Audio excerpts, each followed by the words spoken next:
Starting to act different, huh? You ain't been calling me and hanging out the way we used to hang out. An interview between Justin Bieber and Diddy has recently resurfaced, and it's taking the internet by storm. Diddy wanted the younger star to keep quiet about whatever was happening at their hangouts, and after all the recent allegations against Diddy Combs, people are voicing their concerns. Popular music artist Sean Diddy Combs, responsible for songs like I'll Be Missing You and I Need a Girl, was recently arrested, and new details about the serious situation are coming out daily. It started with the November 2023 lawsuit from one of his ex-partners, and it continued with multiple other individuals coming forward to share their stories of Diddy's misconduct, and the latest development is a 2011 Jimmy Kimmel live interview resurfacing. Kimmel is interviewing Combs and a young Justin Bieber. At this point in time, Bieber was quite close to Combs, it seems, good friends. Combs even referred to Bieber as a little brother throughout the interview. Still, the age difference between the two is staggering, about 24 years. So of course, Kimmel questioned how this duo even came to be, asking if the pair were possibly working together, to which Diddy denied, instead sharing that the two became friends in a strange way. I mean, I think that we become friends in a strange way, you know? Like Robin Big. No real elaboration on that statement. Diddy just kind of continues on, saying that Bieber is like a little brother to a lot of people in the music industry. He would call up Diddy and presumably others in the industry for advice when needed, and then his next statements just start feeling a little bit icky with everything the public now knows about him. Diddy starts talking about how himself and others in the strong family that is the record industry want to keep their arms around Justin and protect him because he is such a nice person. And he's somebody that, you know, we definitely have our arms around and we want to protect him. Back in 2011, when this interview came out, these statements raised no red flags as far as the public knew. Diddy was a great guy, a big help to a rising star, and a music icon. In fact, people clapped for him in the interview because, well, these are nice things to say about a 16-year-old Bieber. However, in 2024, with everything we now know about Combs and his behind-the-scenes lifestyle, his comments are way more off-putting and uncomfortable. Justin appears to be pretty at ease during the interview, joking around with Combs and Kimmel. When Kimmel plays off the little brother comments by suggesting Combs buy Bieber a car like he did his actual son, Bieber is quick to play along, saying, "He got me a Lamborghini, I haven't gotten it yet though." This is somehow the moment that shifted the conversation into questionable territory. Kimmel asks when the car is coming, to which Diddy responds that Bieber had the Lamborghini for a day or two, and this is where it gets weird in 2024, and he had access to the house, and he knows better than to be talking about the things that he does with Big Brother Puff on national television. Everything ain't for everybody. This is met with lots of laughter from the audience because who would have ever thought that anything shady could be going on behind the scenes with this guy? This entire conversation and interaction is likely referring to the 48 hours Diddy and Justin had spent together around this time. That's right, a young Justin Bieber was left in Combs' care for a full 48 hours. Now, how did that even happen? Well, there is an explanation out there. Nowadays, musicians' YouTubes are more for uploading music videos or some behind-the-scenes content, but 15 years ago, vlogs were super common and uploaded pretty frequently by big stars, including Bieber. He did in fact shoot a quick 2-minute video with Diddy, and it is in fact still up on Justin Bieber's YouTube channel today. So let's get into it. The video starts out with Diddy and Bieber looking at a luxury car, which is, you guessed it, a Lamborghini, just like they were talking about in the Kimmel interview. In the vlog, Diddy is shown telling Justin that when he turns 16 to come back down to use the car,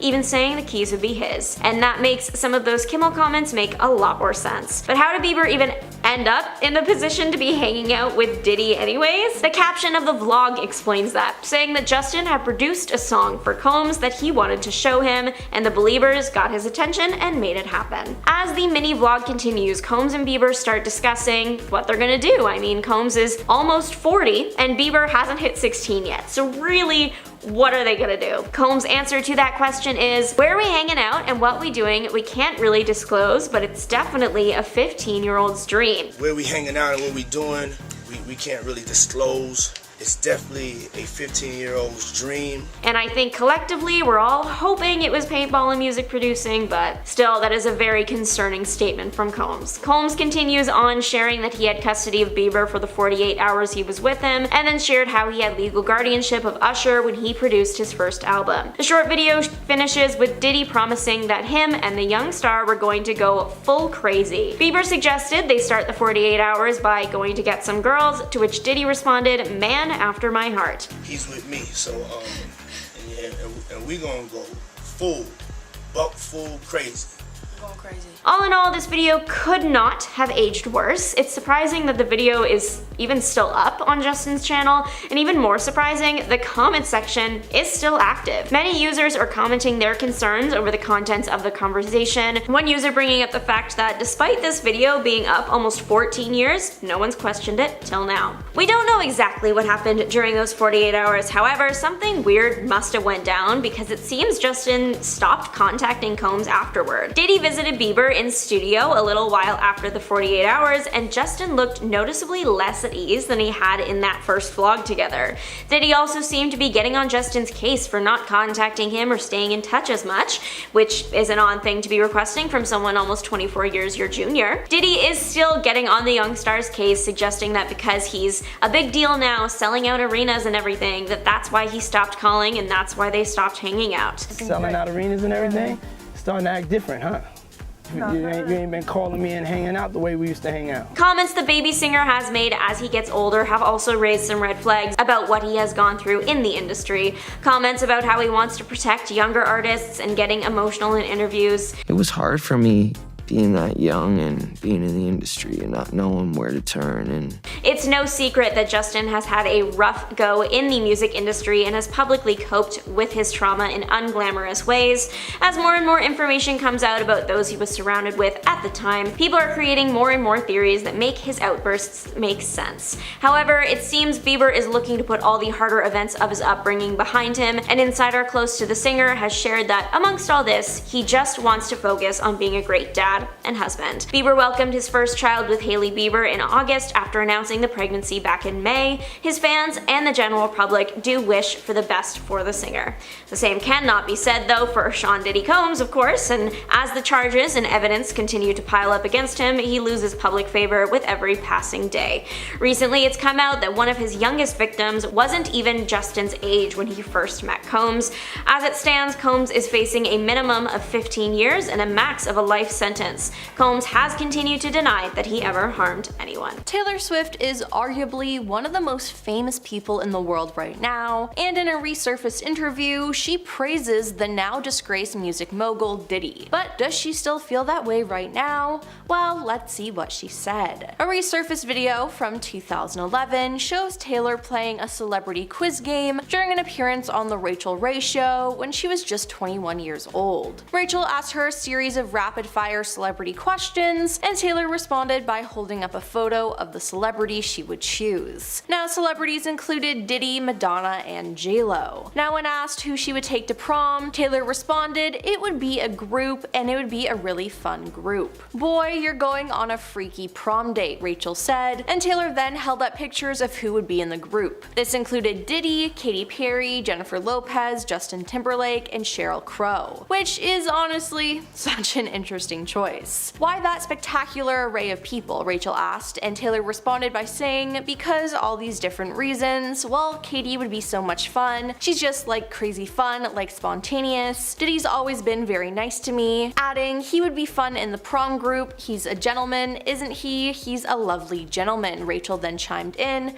and Taylor agreed. Now, these comments resurfaced and made headlines after the clip was shared in a since deleted TikTok video, and several fans claimed the clip didn't age well. As a millennial, we looked up to those people. We didn't know what was really going on. This is like fearless speak now Taylor. She's like 19 to 21 here, one person commented. Back when we were so naive, a second added, while a third wrote, this aged like milk. Now, Taylor has been seen with Diddy in passing, like how they took a photo together at the 2023 VMAs, but she hasn't been attached to any of his parties or hanging out with him outside of award shows. It just seems seems like bad timing that she said this in the past, considering what we know now. Diddy has been served with lawsuit after lawsuit the past 2 years, and in March his houses were raided by the FBI. Later in September, he was arrested for running a crime ring, and he's also had over 20 lawsuits filed against him for how he mistreated and took advantage of people. Since then, details have come out about what the star was doing, and it's honestly just disgusting. Now, most of these incidents actually took place at his infamous parties. While a handful of celebrities who attended his parties say they never saw anything suspicious, it's been revealed that there were different tiers when it came to his parties. One was general admission, and then there were the more exclusive circles, and this is allegedly where the crimes took place. Former music industry insider Tom Swoop broke this all down on his YouTube channel. He said the entrance to the inner circle was where the real partying went on. Now, this allegedly included humiliating male and female guests on the promise of record deals or money. Yeah, why does this kind of sound like some sort of cult or some sort of ritual?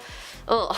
Now, Tom went on to say that there were a lot of substances present and that Diddy played a horrible so-called joke on a young artist. He said Diddy wanted the artist to do a certain act, and if he did it, Diddy would give him $100,000 and a record deal before claiming that it was a joke when the young artist was about to do it. Now, Tom claimed Diddy told him, "I can make anybody do anything because this is the life they want, and I got the keys to the castle." Now, Tom didn't like any of this, so he left the party thinking, if this is what goes on behind the curtain and you're all comfortable with this, nah, I don't want this life. He added there were so many celebrities there who were cool with who he was and what he did to entertain them. It's not isolated, he added. You need to think of everybody when you think of him and the access and amount of people who were there. Now, Diddy's neighbors in Beverly Hills experienced the aftermath of these parties since he held his white parties there from 1998 to 2009. It was the perfect place because there was a lot of privacy. One neighbor said for 6 or 7 years it was just parties, parties, parties, adding that she saw women at all hours coming out and sitting down on the street. They didn't know where they were. She said they appeared lost and their underwear was showing. Now, with all the allegations against Diddy, this statement is even more chilling. They were known to be wild. A source who attended some of his parties shared in an issue with Us Weekly. Anything went at those parties. Now, according to multiple sources, unsavory behavior took place at Diddy's after parties. What happened before 2 a.m. pales in comparison to what happened at 5 a.m., says the first source. Now, a second source who wrangled guests for Diddy's white parties between 2006 and 2011 similarly told Us Weekly that high-profile celebs would leave around 2 or 3 a.m. because they knew the party was going to take a turn. Girls would start to lose their clothes. That was the signal for people to leave, explains the source, adding that they had benders lasting until 7 a.m. Now, Diddy was arrested in a Manhattan hotel room after a grand jury indictment on September 16th. His lawyer said the star had cooperated with authorities and voluntarily relocated to New York in anticipation of the charges. These are the acts of an innocent man with nothing to hide, and he looks forward to clearing his name in court, they added. Now, the next day, in an appearance at the U.S. District Court in New York,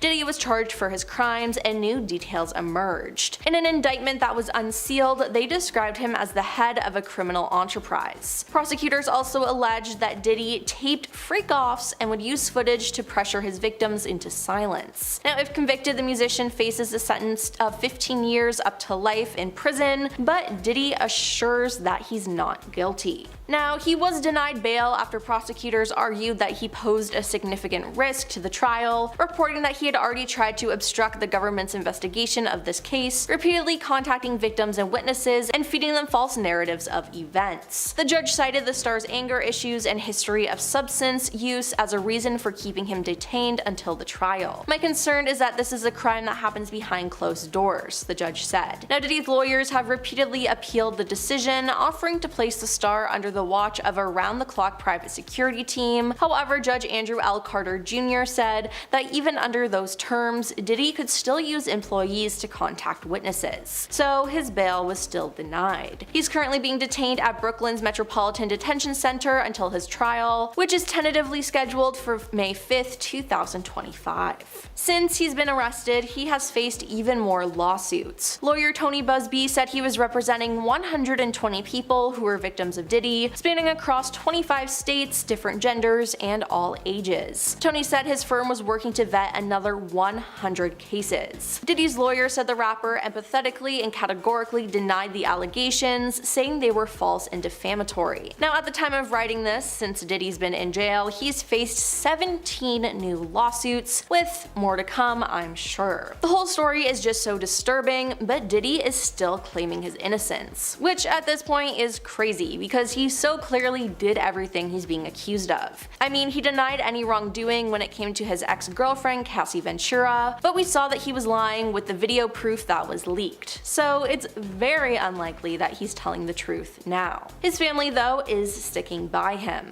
This week, his son Quincy Combs made a post of him and his siblings with their father and said, "The past month has devastated our family. Many have judged both him and us based on accusation, conspiracy theories, and false narratives that have spiraled into absurdity on social media. We stand united, supporting you every step of the way," Quincy added. "We hold on to the truth, knowing it will prevail, and nothing will break the strength of our family. We miss you and love you, Dad." So I guess we'll just have to wait and see what other charges and lawsuits Diddy receives and what happens in the courts. Hopefully, though, all the victims will receive some kind of justice. Over the past 2 weeks, people on the internet have unearthed troves of photos and video footage connecting various celebrities to the hip-hop mogul Puffy. Big names ranging from Martha Stewart to Leonardo DiCaprio have all been photographed at Puffy's infamous parties, and some have previously hinted at witnessing wild behavior at such events. Those in Puffy's immediate circle, such as former proteges Usher and Justin Bieber, are under particularly intense scrutiny. Internet users recently resurfaced a 2016 Howard Stern interview in which Usher said very curious things took place at Puffy's home when he lived there. Afterwards, Usher's Twitter account briefly disappeared, leading to speculation that he was trying to hide something. His posts have since reappeared, and he denied scrubbing his account, blaming it on a hack. Most celebrities who have been publicly linked to Puffy have not issued a statement since his arrest, leading many to wonder who may have known what and when. Oh, and obviously Puffy has also denied all allegations against him. Many high-profile celebrities are scared to death to speak out against Puffy after he was thrown behind bars on charges recently, as a 2-decade-old clip resurfaced of the hip-hop mogul joking about locking women inside his wild parties. In the video, Puffy told Conan O'Brien in a 2002 interview that he hosts quinky-dinky parties with loads of beautiful women and booze. He said a lot of ladies drink water at parties, so if you don't have what they need, they're gonna leave. Gotta keep them there. You need locks on the doors. And Puffy said that he also keeps the AC off and the room hot so people get comfortable and loose. Ooh. The I'll Be Missing You rapper may have been bragging about his now notorious freak-off parties, which prosecutors, because this is now a court case, said involved women who had been slipped something, who were forced to engage in prolonged and derogatory acts with big-name celebrities. And like I said before, a lot of the celebrities spotted at these degenerate parties over the past couple of decades have still not spoken up against the music mogul, likely out of fear for their own reputations. Celebrities are silent because they are scared to death of their brands being tanked by fans over ties to Puffy. And even worse, they fear if they cross him, things could end in disaster, at least according to Eric Schiffer, CEO of Reputation Management Consultants. This is what he said in a statement to news outlets. Some of the A-listers, by the way, include ex-girlfriend Jennifer Lopez, former TV co-host Ashton Kutcher, longtime friend Naomi Campbell, fellow rapper Jay-Z. Another PR person, Doug Eldridge, said, "There's no shortage of reasons why celebs are remaining tight-lipped. First, the nature of these allegations are fairly gruesome, from intercourse-related crimes to slipping folks substances without their consent, and so forth and so on." Eldridge said the scope and scale of evidence that was collected during the federal raid included a lot of phones, a lot of computers, and now more than 50 individuals who are reportedly cooperating as witnesses. Third, the possible depth and reach of those who might be complicit and therefore compromised for having participated in Puffy's illicit parties, kind of staggering.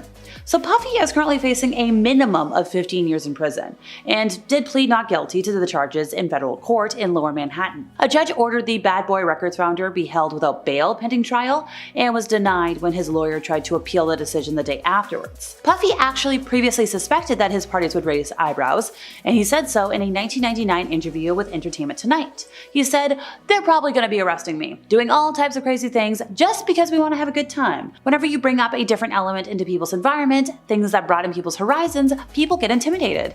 It's a lot of people out there that feel intimidated by it. Another PR expert, Eddie the media trainer, also weighed in on why folks might be choosing to keep their mouths shut right now. Say you have a client who worked with Puffy and the news of his arrest comes out. What's your game plan? What do you do first? You kind of have to look at it like a chess match. You're trying to think a few steps ahead. Like, okay, if I do this right now, what is the chessboard going to look like later? And what are my options going to be? One thing that's important to remember with this scenario, my sense is that we are in the first or second inning of something that is going to go on for a while, especially if this goes to trial. There's going to be discovery, and all sorts of information is going to come out. Sworn testimonies, victim statements. And so from a crisis strategy standpoint, you basically want to say, okay, how do I keep as many options as possible for as long as possible so I can have as much control as possible? Thinking about it strategically, what is the advantage to making a comment right now? I would say there is none, and your goal is to distance yourself as much as possible from the center of the controversy, especially if you weren't involved. Making a comment is more likely to just attract the kind of attention that you don't want. And when asked specifically, at what point do you talk to the press or issue a statement, the answer is never, depending on who you are and depending on what your involvement is. In Ashton Kutcher's best case scenario, this is a story for the next week or whatever. He doesn't comment about it, it goes away. Nobody ever asks him about it again, and he never has to address it. It's in his best interest to be silent. One person who has come forward might provide some answers as to why others are choosing to stay mum. 50 Cent is not holding back about his longtime rival. The rapper and television producer addressed his relationship with Puffy in an interview with The Hollywood Reporter that was published recently. So 50 Cent, who worked in a lot of the same circles as Puffy back in the day, explained why he never attended the Bad Boy record founder's famous parties, where Puffy allegedly committed some of the heinous acts he's been accused of. He said, I've been very vocal about not going to Puffy parties and doing SHIT like that. I've been staying out of that SHIT for years. It's just an uncomfortable energy connected to it. 50 Cent said, he asked to take me shopping. I thought it was the weirdest SHIT in the world, because that might be something that a man says to a woman. And I'm just like, nah, I'm not effing with this weird energy or weird SHIT, coming off the way he was just moving. From that, I wasn't comfortable around him. 50 Cent specifically addressed the 2016 video that emerged earlier this year, the one that shows Puffy attacking his then-girlfriend, Cassie Ventura, in a hotel hallway. He's like, okay, first he denied that it even happened, and then the tape comes out, so it means everything that N-word says is a lie. Well, that's what 50 said of Puffy, and by the way, Puffy has strongly denied the allegations in all of the suits against him. 50 Cent said when somebody watches that, if they have a daughter and they can imagine her being under those circumstances, that SHIT is crazy. Like, they let him get away with it, with all the influence and power you have. The person you're with is supposed to want to be a part of your life, not be forced. The Power producer and actor is also making a documentary about the allegations against Puffy, and after a bidding war, Netflix purchased the rights to the documentary back in May. 50 Cent said last year that the proceeds from the docuseries would go towards victims of SA. And when asked by The Hollywood Reporter what made him produce the documentary, 50 Cent said, I'm the only one from hip-hop culture that's produced quality projects. We do have a lot of talent within our culture where the talent has developed a comfortability in front of the camera. So they're usually a part of it as an actor or driving force of why someone would watch the project, but not the behind-the-scenes production, producing the whole project. So there's a difference. And despite working, once again, very much adjacent to Puffy in the early 2000s, the Indie Club hitmaker clarified the two were never friends. He said it was mostly work. I wouldn't call it a friendship because there wouldn't be disappointment between us if we didn't speak to each other. He said there were points where we worked together. Jennifer Lopez actually told him he should work with me, 50 Cent, as a songwriter in the beginning. And he said once he was around at the early stages, and he could have done my record deal at that point.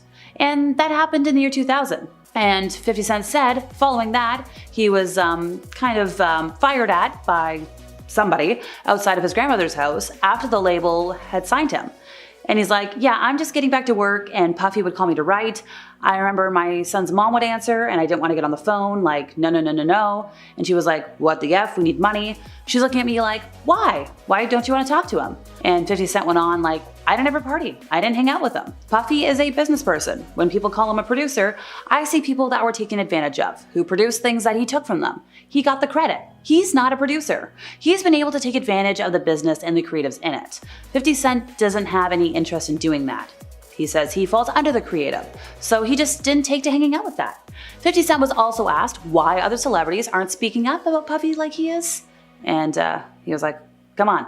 He said some of them were involved at the parties and enjoyed themselves, so they don't know what the F is on the tape or what's not on tape, so they're not going to say anything because they might have had too much fun. And then you've got other people who look and go, well, that's not my business and I don't want to be in it. Then you've got a part of culture that says that's snitching, or, stuff like that. And it's not uncomfortable for him to say that because, well, he's been saying it for many, many years. When he was just getting his foot in the music industry's door, Usher spent a year living with Puff. Usher opened up about his experience in a 2016 interview with Howard Stern, and although he made it sound like a blast, he did hint at something more disturbing beneath the surface.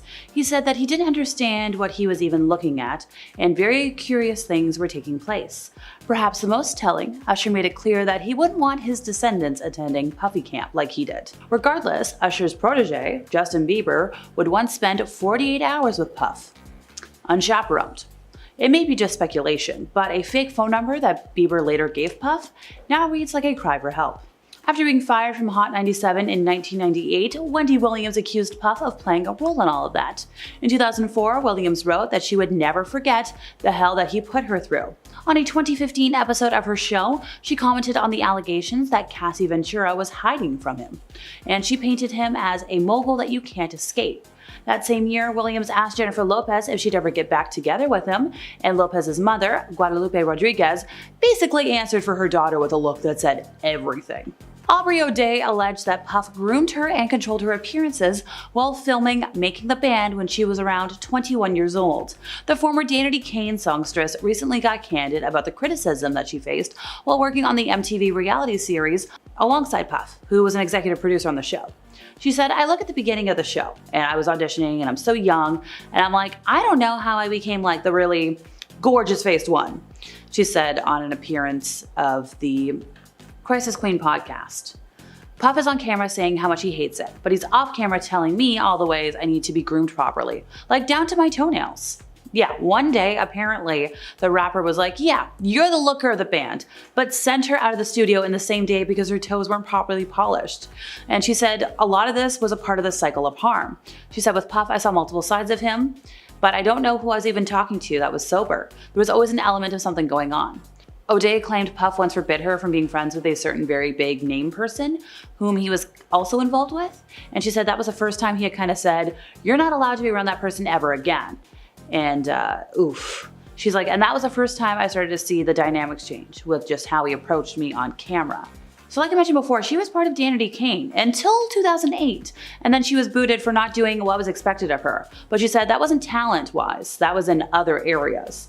She said after coming off of Puff, there's not many people you can go into a room with and get that type of feeling from.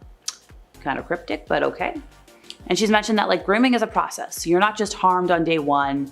Groomers make their victims feel comfortable before flipping a switch. She said it's like the military. They break you down and build you back up into the soldier that they need you to be for what they need you for. Now, Puff allegedly tried to buy her silence by offering her publishing rights back in 2023, but allegedly she declined the deal. Cassie Ventura was in a relationship with Puff from 2007 till 2018, and there were the signs of trouble in paradise. In 2015, Cassie posted a photo with the caption, "How I sleep knowing that I'm single and nobody's cheating on me." And then the next year, it was reported that the two were seen arguing in Beverly Hills. 5 years after their final breakup, Cassie filed a lawsuit against Puff. The lawsuit specifically accuses him of all kinds of violence, harm, harassment, discrimination, hostile work environment, and other things I can't talk about. And although he denied these claims, the lawsuit would be settled out of court. But that's not the end. Then there was footage from 2016 that hit the surface of the news, depicting Puff kind of harming Ventura. He issued an apology, but a lot of folks have been supporting Cassie, rightfully so. His attorney, Ben Brafman, said in a statement that Puff vehemently denies these offensive and outrageous allegations. For the past 6 months, he has been subjected to Cassie's persistent demand of $30 million, under the threat of writing a damaging book about the relationship, which was unequivocally rejected as blatant blackmail. Despite withdrawing her initial threat, Ms. Ventura has now resorted to filing a lawsuit riddled with baseless and outrageous lies, aiming to tarnish his reputation and seeking a payday. Well, when it came to what Cassie had to say about it, she kept it professional. We will always support law enforcement when it seeks to prosecute those that have violated the law. That was it. Hopefully this is the beginning of a process that will hold Puff responsible for his depraved conduct. A week after Puff's arrest earlier this year, actress Jenny Mullen revealed that she was once invited to one of the music mogul's freak-offs when she was actually under the legal drinking age in the States. She said, "I was in San Diego and this guy came over and he's like, 'My boss wants to meet you.' And she was just like hanging out. She was in jeans, a t-shirt. She eventually went over, met Puff, and she joked that he had the littlest hand she's ever felt. And then allegedly he invited her up to his room for a party and she declined. And then she's like, 'Guys, would I have been in a freak-off? Would I have been like captured in his room, and would there be footage of me to this day in some sort of crazy exploitative freak-off?' Cat Williams predicted Puff's downfall during an appearance on the Club Shay Shay podcast in January of this year. She said all of these deviants is catching all hell in 2024. It's up for all of them. Doesn't matter who you is, Pastor TD, Jigs, any of them. Williams also claimed he was invited to several of Puff's infamous parties over the years, but always declined. He said, "I've had to turn down $50 million 4 times just to protect my integrity and that something that hasn't been violated that I was telling you about. Because Puff be wanting to party and you gotta tell him no." He repeated, like, "You gotta tell him no." I did. See, I got the receipts for everything. I'm telling you. That's why I can say them so freely. While Puff has faced numerous accusations throughout the years, Rodney, or Little Rod Jones, was among the first to take serious legal action, contributing to the mogul's current circumstances. Jones was a producer on the Love album, Off the Grid, and according to Jones, he endured many things that went far beyond his role as a producer. Jones alleged that Puff repeatedly groped him and made him participate in unwanted activities, and that included having to work in the bathroom while Puff showered. What's more, Jones claimed that he once woke up nude in bed with Puff and 2 professionals after being slipped something, and his lawsuit also implicates Puff's son, Justin Bieber, and Chief of Staff Christina Coram, the latter of whom was also accused of grooming. Former bad boy artist Mace, who has feuded with Puff for many years over money and the rights to his music, referenced the raids on Puff's house earlier this year on an episode of his podcast, It Is What It Is. When his co-host, Cameron, asked how the Harlem World rapper was doing, Mace responded, "I'm good, man. Reparations is getting closer and closer. I'll be sure to give you your percentage." For context on the feuds, the Welcome Back rapper and his former boss's conflict extends back decades, with both parties claiming that the other owed them money. In 2020, Mace alleged that he faced difficulties regaining his publishing from Puff, and he did not properly receive these rights until 2023. Brutal! Curtis James Jackson III, aka 50 Cent, is another big name who's had some stuff to say about Puff. Now, this all started back in 2006 with a diss track that alleged that Puff's was connected to the death of Biggie Smalls. In October 2023, though, 50 Cent elaborated on his beef with Puff, describing his parties as uncomfortable. During his final lap tour, 50 Cent said Puff would hug you from the front and the back at the same time. And 50 Cent has been even more vocal about Puff following the raid on his homes earlier this year. It's also been reported that 50 Cent sold a docuseries to Netflix entitled Did He Do It? Speaking of which, 50 Cent has also claimed that Puff got Tupac killed. Again, there isn't much backing this up, although Tupac was also skeptical of Puff. Speaking with Vibe magazine back in 1995, Tupac was asked if he thought Puff was connected to the previous year, the first incident, and he didn't hold back. He was like, "I believe so," adding that it's between me and him and only he knows. Well, a year later, Tupac was involved in another awful event, this one proving fatal, and Dwan Keefe D. Davis, who was arrested for Tupac's death in 2023, once said that Puff offered $1 million to carry out the killing. Whether or not Puff was involved, these words paint the portrait of a not-so-great man. Liam once claimed he was left scared after an encounter with the hip-hop mogul and Jay-Z in a video that's resurfacing in light of the singer's shocking passing. Payne made the comments back in a 2017 appearance on the Graham Norton show, where he recalled meeting Puffy at a party and how the rapper lingered in their handshake for an uncomfortable amount of time. Liam said, and I quote, "I went over to speak to him and Jay-Z, and as I shook his hand, he just chuckled. He had the most evil laugh I've ever heard. So I'm a little bit fearful of that man." Now, Liam was only 24 at the time. Liam said that Puffy held his hand for it was just a very uncomfortable amount of time, in the longest handshake ever, leaving him wondering, when is this going to end? Now, that video sparked wild conspiracy theories recently, in the wake of obviously Liam's passing and the mounting allegations against Puffy, who was awaiting trial on multiple unspeakable charges in cases that have rocked the music industry. Fans began speculating online that Liam's sudden and mysterious passing might be connected to the music mogul. Some users on social media, particularly the app formerly known as Twitter, drew parallels between Liam's comments and his untimely leaving, suggesting Liam Payne talks about Puffy. Everyone tries to stop him, and now he passes mysteriously. Connect the dots. There's no such thing as an accident in the music industry. Liam's fall was a warning to others. Somebody added, they had like a whole thread going. They mentioned that too many stars pass away under suspicious circumstances. Liam's fall is just another in a long line of unexplained ones. They also added that they're suspicious of any passing with anybody who knew Puffy. They included the hashtag wake up and added that any interviewer talking about Puffy right now is so scared. So this old clip went viral. I think there was like over 131,000 views on it. Like, there was a lot of eyeballs. Somebody else added in commentary saying that Liam was so put off considerably when he met Puffy.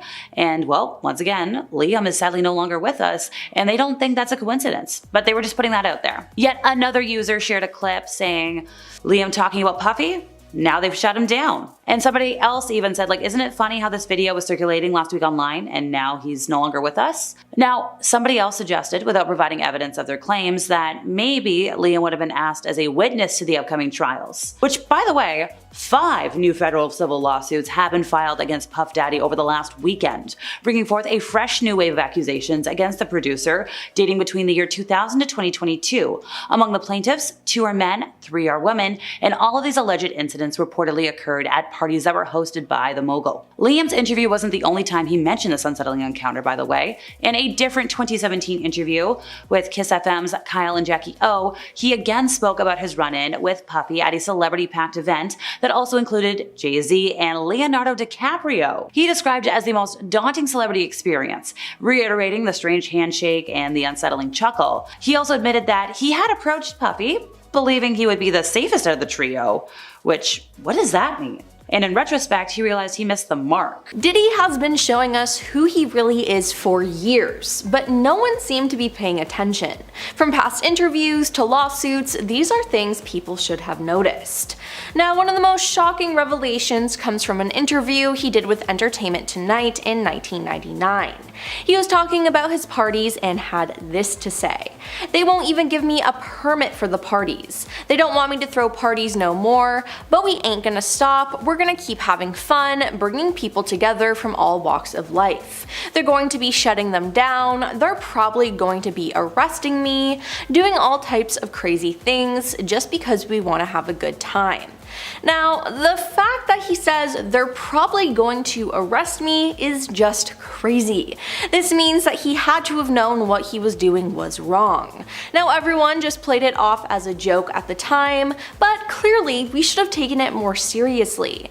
I mean, there are said to be over 100 victims from Diddy, and maybe if we looked into him sooner, there would be less victims. I mean, who knows how many lives the man has ruined from inviting people to his parties, and looking back at this interview just gives me the chills. Then, in 2002, Diddy made an appearance on Late Night with Conan O'Brien. While there, he said some things that raised a lot of eyebrows. Conan asked him what makes a Diddy party so great, and Diddy goes on to list that you need beautiful ladies, beautiful men, booze, water, and locks on the doors. Yeah, one of those things is not like the other. Conan then interjects about the locks, asking if the parties were safe, and Diddy then played it off as a joke, but with what we know now, there probably were locks on the doors so he could control his victims, and that honestly makes me feel sick. I feel with him saying this, it's so clear that some not so legal things happened at his parties. I mean, no normal party needs locks to keep the guests locked in. I mean, he literally just tattled on himself. The problem is people think that it's just a joke, but he's been telling us the truth the whole time. Why weren't people paying attention? Now, Diddy appeared on many episodes of The Ellen DeGeneres Show, but one interview where he talks about his parties really sticks out as creepy. He tells Ellen that she's always invited to any of his parties, and Ellen later asks him what time the party would typically start, with Diddy saying around 9:30 p.m. She comments that she expected them to start around midnight, with Diddy then saying, "No, that's a different type of party," while laughing. "And we'll have the 2 top floors of the hotel where it will carry on," he said, before Ellen cut in, saying, I know about them. Yeah, I do not like the sound of that at all. and this interview even makes Ellen look suspicious, like she knows something. Now, I also have to bring up one of Ellen's tweets about Diddy that has resurfaced in the past couple of months, and it's just straight up weird. She said, "Happy birthday P. Diddy, Puff Daddy, Sean Combs, or I call him Cuddle McSnuggle Stuff. You don't need to know why, at I am Diddy." Yeah, I'm uncomfortable, and it makes me wonder whether she took part in any of the bad behavior. Then there's the accusation that Diddy had something to do with the passing of Tupac Shakur and the Notorious B.I.G. In a past interview reflecting on the height of the Tupac and Biggie feud, Diddy said, "When we got hit with Hit 'Em Up, I had to make the call to Biggie and I said, we're not gonna respond, somebody's gonna get hurt if we respond," referring to Tupac's notorious diss track aimed at Biggie, Hit 'Em Up. Now people are looking at this clip differently now, as the sentence, "somebody's gonna get hurt," really sticks out, and this is making people question if Diddy did play a role in Tupac's passing. Now, despite the numerous rumors, Diddy has never been officially implicated in Tupac's passing, but Tupac's family has recently taken on New York solicitor Alex Spiro to find any potential links between Diddy and Tupac. So it seems like they might think Diddy was involved too. Kinda suspicious, right? Now, something else that supports this theory is that former gang boss Dwayne Keefe D. Davis has been charged in the incident that ended Tupac's life, but he has now claimed that Diddy promised him $1 million to take him out. Now, Eminem has also accused Diddy of this in one of his songs, asking who's next. He rapped, "Like facial tissue, whose clock should I clean next? Like G never turned himself in, R.I.P. rest in peace, Biggie and Pac, both of y'all should be living. Yup, but I ain't trying to beef with him cause he might put a hit on me, like Keefe D, get him." Yikes. I mean, no one just accuses a person like Diddy of committing these crimes, and it will be interesting to see how all of this plays out. Then there's everything that happened with his ex-girlfriend, Cassie Ventura. Cassie came out with a lawsuit against Diddy for all the times he mistreated her and took advantage of her. Now, shortly after this lawsuit was filed, it inspired more people to speak up about their horrible experiences with Diddy. Now, what Diddy did to Cassie was horrible, and after the details of the lawsuit were leaked, it was clear that Diddy had a history of acting this way repeatedly to Cassie, so it would make sense if he treated other people this way too. And he did, as we've seen with the new lawsuits. Now, Cassie stands out though because it was essentially the catalyst to all of this. In November 2023, Cassie filed the lawsuit, and at the time she said, "After 4 years in silence and darkness, I am finally ready to tell my story and to speak up on behalf of myself and for the benefit of other women." With the expiration of the New York's Adult Survivors Act fast approaching, it became clear that this was an opportunity to speak up about the trauma I have experienced and that I'll be recovering from for the rest of my life, she said. Now, in the lawsuit, Cassie spoke of one specific incident that happened in a hotel hallway. Now, Diddy and his team denied everything, saying that Cassie was doing this to get a payday and that she was a liar. "I have decided to resolve this matter amicably on terms that I have some level of control," Cassie said in a statement. "I want to thank my family, fans, and lawyers for their unwavering support." Now, we thought everything with this was then done, but in May 2024, video footage of the hotel incident was leaked, showing that Cassie was indeed telling the truth and Diddy was the one who was lying. Now, the footage was absolutely horrifying. Now, after this was released, Diddy then posted to his Instagram page basically admitting everything and claiming that he takes full responsibility for his actions.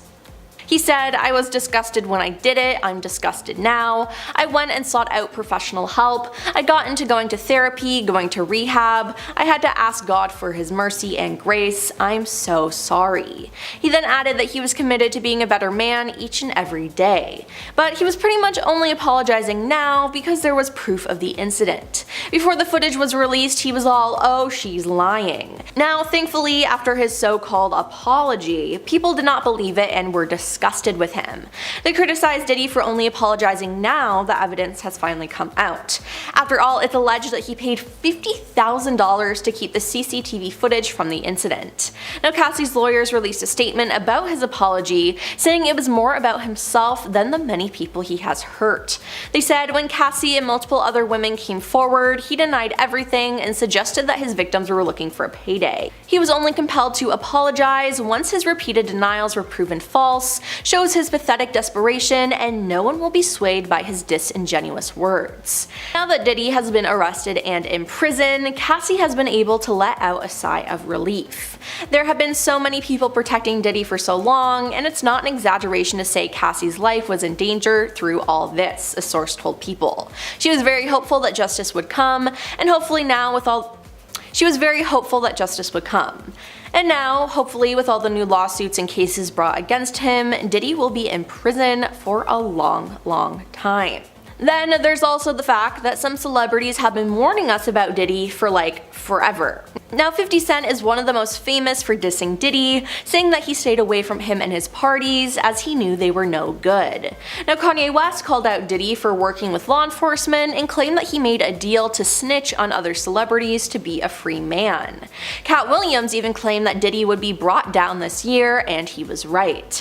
With all the new information about Diddy coming out, it's shocking that it's taken people by surprise. Does Ashton Kutcher have anything to do with Diddy's crime ring? Maybe, as it appears that the pair have been friends for decades and have been seen out and about together, with Ashton attending Diddy's infamous parties. Now, these parties are in which the police believe crimes were happening, but if Ashton was a part of this, was he forced to participate by Diddy? I mean, Diddy has made threats to him in the past. Now, Diddy and Ashton met in the early 2000s as they both did work for MTV. Ashton was on the show Punk'd, which was a reality show where he would secretly prank celebrities and catch their reactions on camera. Diddy, though, was not a fan of this. Ashton and the crew were throwing out names of celebrities who they thought would be good to prank, and Diddy's name came up. But somehow, Diddy was made aware of this and confronted Ashton, telling him not to prank him. Later, in a joint interview in 2018 with James Corden, Diddy and Ashton spoke about what happened. Diddy said, "I gave Ashton a call one day and said, I heard you're going to punk me, and I just don't think that's a good idea. If you do that, that will not end well for you, but I think we should work out a deal." Then their friendship bloomed. I'm not sure though, with Diddy starting off with a threat like that, I don't think he'd want to be friends. Also, what kind of deal was Diddy talking about? With everything we know now about the rapper, that is just suspicious. Now later in the conversation, Corden asks what happens on the other side of that velvet rope, what's going on inside that party. Diddy then laughs and said, "This was before social media, so things were a little bit more private. It was a gorgeous time to grow up." And yeah,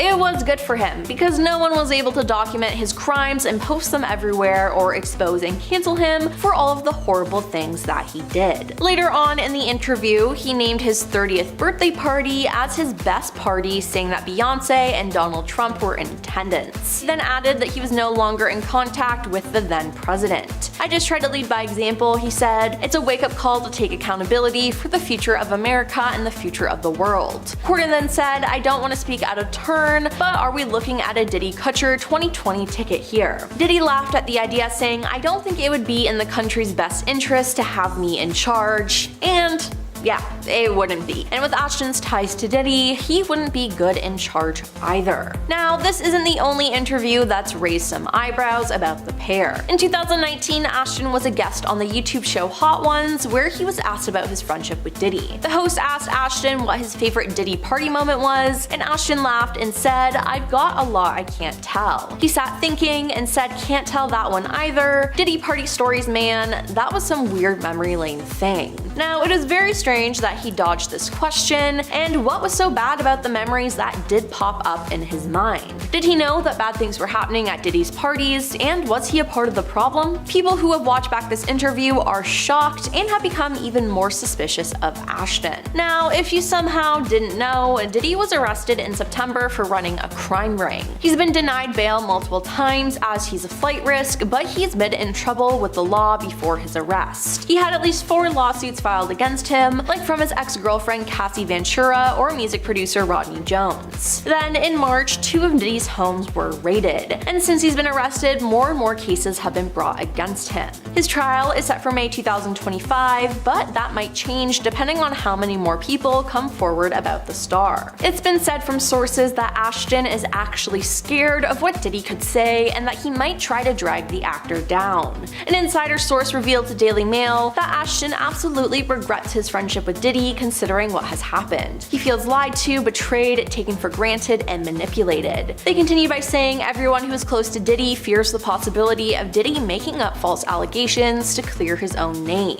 Although Kutcher is frightened by the prospect of being involved in the case, he is also prepared to completely cooperate with the authorities because he has nothing to hide. But I don't know. I feel like a non-guilty person isn't worried about being framed for being taken down for something that's complete lies. I think Ashton is definitely hiding something and is more involved than we think, and we'll just have to see how this all plays out. But on the other hand, last week a source told TMZ that Ashton has nothing to worry about. A source alleged to the media outlet, "This narrative has got to stop. Ashton has nothing to do with this, zero involvement, zero knowledge of Combs' activities." The source added, Ashton, like everyone else in Hollywood, attended a Diddy party 20 years ago. So maybe this will finally put an end to all the Ashton speculation. As we all know though, Ashton does not have the best track record when it comes to choosing friends. Like he and his wife Mila Kunis's longtime friend and co-star Danny Matterson. The three of them acted together on the show That 70s Show, and on June 17, 2020, Danny was charged with 3 crimes, and on January 21, 2021, he pleaded not guilty. Later though, he was found guilty, and for his sentencing, Ashton and Mila submitted character letters to the judge to hopefully reduce his sentencing.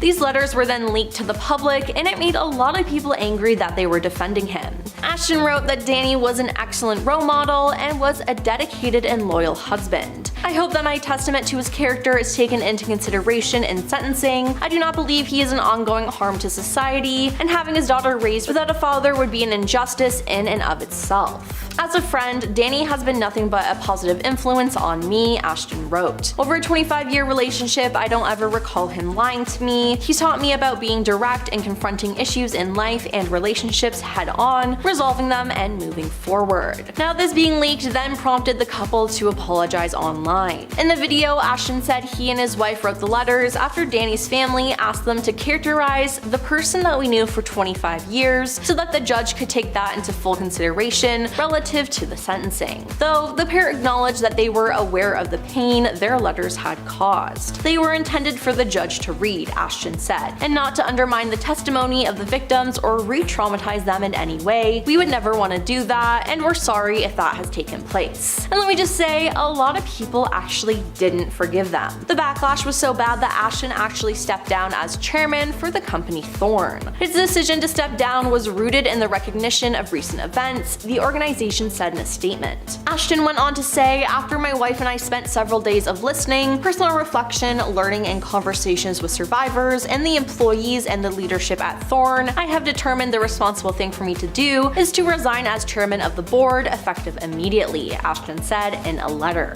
It seems like with everything that's happened with Danny and Diddy, Ashton doesn't surround himself with the best people. So what does that make him? Is he really as good as he claims he is? All I gotta say is I never expected to witness the downfall of Ashton Kutcher. Now, when it comes to the Diddy case, we'll just have to wait and see what happens and how involved Ashton really is.